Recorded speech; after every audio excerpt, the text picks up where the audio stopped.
ಬಹುಶಃ ಒಂದು ಹಳ್ಳಿಯಲ್ಲಿ ಒಬ್ಬ ಯಜಮಾನ ಇದ್ದ. ಯಜಮಾನಗೊಂದು ಸುಂದರವಾದ ಮಗಳಿತ್ತು.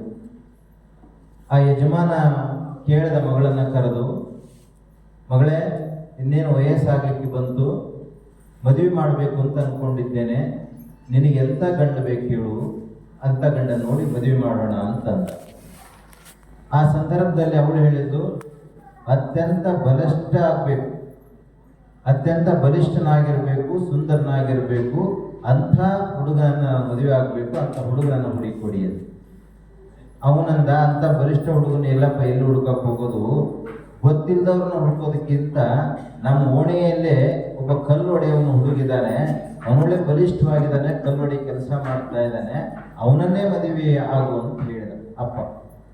ಅವಳು ಹೇಳಿದಿಲ್ಲ, ಇಲ್ಲ, ನಾನು ಕಲ್ಲೊಡೆ ಹುಡುಗನೆಲ್ಲ ಮದುವೆ ಆಗೋದಿಲ್ಲ, ಅತ್ಯಂತ ಬಲಿಷ್ಠ ವ್ಯಕ್ತಿ ಆಗಿರಬೇಕು, ಅಂಥವನ್ನೇ ಮದುವೆ ಆಗೋದು ಅಂತ.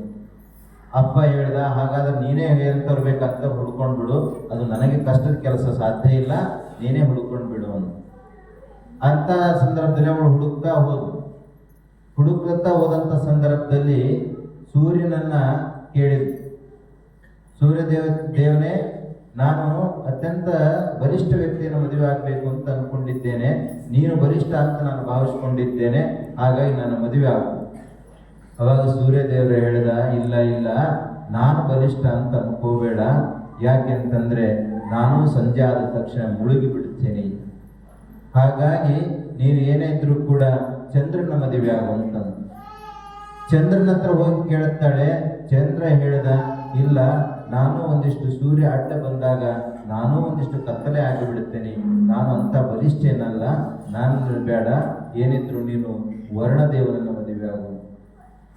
ವರ್ಣದೇವನ ಹತ್ರ ಹೋದು ವರ್ಣದೇವನನ್ನು ಮದುವೆ ಆಗಿ ಕೇಳಿದ್ದು. ಅವಾಗ ವರ್ಣದೇವ ಹೇಳಿದ, ಇಲ್ಲಲ್ಲ, ನಾನೇನು ಅಂಥ ಬಲಿಷ್ಠ ಅಲ್ಲ, ನನ್ನನ್ನು ಮೋಡಗಳು ಹೆದರಿಸಿ ಬಿಡ್ತವೆ, ಹಾಗಾಗಿ ಮೋಡಗಳನ್ನು ಮದುವೆ ಆಗ. ಮೋಡಗಳನ್ನು ಕೇಳಿದ್ದು.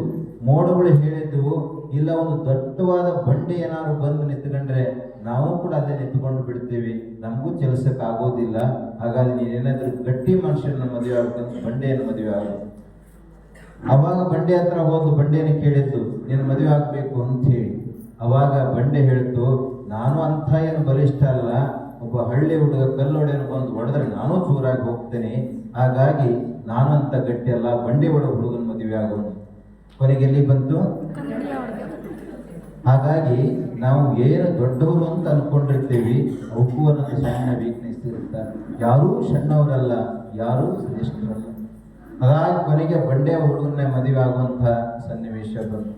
ಹಾಗಾಗಿ ನಮ್ಮ ಗ್ರಾಮೀಣ ಭಾಗದಲ್ಲಿರ್ಬೋದು, ಅಥವಾ ಈಗ ಯಾಕೆ ಮಾತನ್ನು ಹೇಳ್ತಾ ಇದ್ದೀವಿ ಅಂದರೆ, ಈ ವೇದಿಕೆ ಮೇಲಿರುವಂಥವ್ರು ಎಲ್ಲರೂ ಕೂಡ ರಾಜಕಾರಣಿಗಳು ಇಲ್ಲದೆ ಇರ್ಬೋದು, ಓದದೇ ಇರ್ಬೋದು, ಅಥವಾ ಉಪನ್ಯಾಸ ಅದು ಇದು ಮಾಡದೇ ಇರ್ಬೋದು, ಆದರೆ ಇವರೆಲ್ಲರೂ ಕೂಡ ವೇದಿಕೆ ಮೇಲಿರುವಂಥವ್ರು ಅದು